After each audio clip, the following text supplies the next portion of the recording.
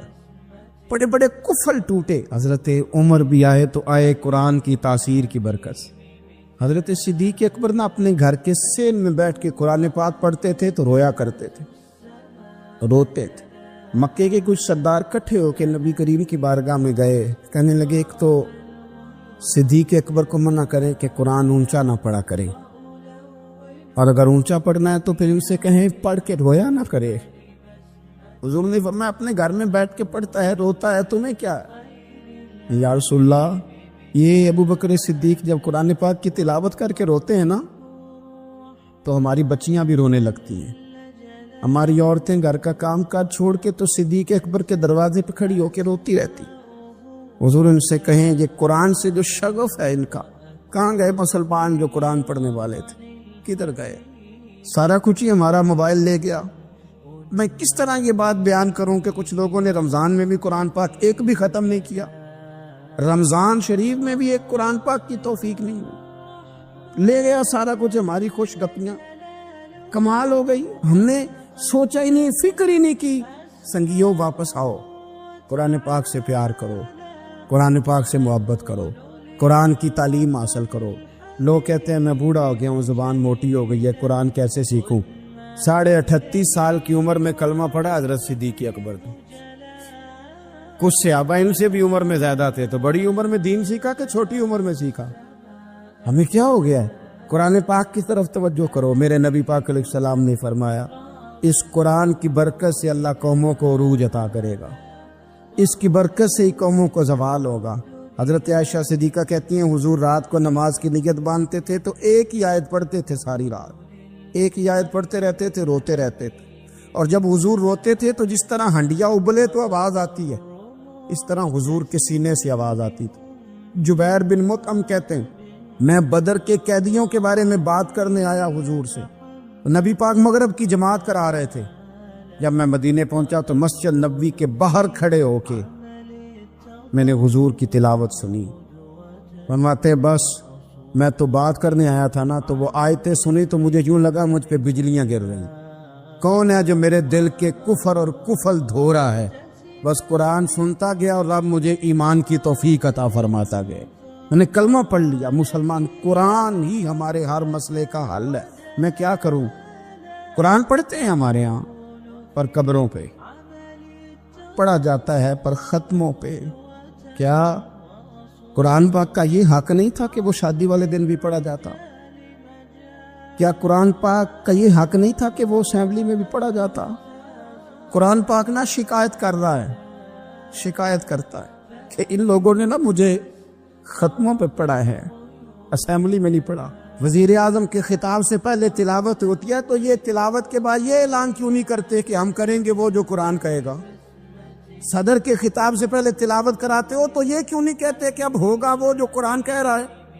Assembly کا اجلاس تلاوت قرآن پاک سے شروع کرتے ہو تو یہ بھی تو کہو نا قرآن کے مطابق فیصلے ہوں گے۔ عدالتوں میں قسمیں اٹھانے کے لیے قرآن رہ گیا ہے، اس پہ ہاتھ رکھ کے کہو جو کہوں گا سچ کہوں گا۔ آج کے بعد وکیل بھی ہاتھ رکھے نا قرآن پاک پہ، جج بھی ہاتھ رکھے قرآن پاک، گواہ بھی رکھے، ملزم بھی رکھے، اور مدعی بھی بتائے کہ اس نے پرچہ صحیح درج کرایا ہے، اس نے صحیح درج کرایا ہے، نام صحیح لکھوائے، اور یہ سارے بتائیں جج سے لے کر ملزم تک کہ ہم فیصلہ وہ کریں گے جو قرآن پاک نے ہمیں کہا۔ صرف قسموں کے لیے رہ گیا ہے۔ 2 صورتیں پڑھنی نہیں آتی اور تم بیچ میں قرآن پاک کو لا کے قسمیں اٹھاتے ہو۔ وہ تاجر جو دکان شروع کرنے سے پہلے تلاوت کراتا ہے، کس لیے کراتا ہے؟ کہ میں تجارت قرآن پاک کے مطابق کراؤں گا، اس لیے کراتا ہے۔ وہ تو کہتا ہے ذرا دکان سے ہی چلے، ذرا برکت آ جائے۔ برکت نری تلاوت کرانے سے نہیں آئے گی، قرآن کے مطابق تجارت کر، پھر زیادہ برکت آئے گی۔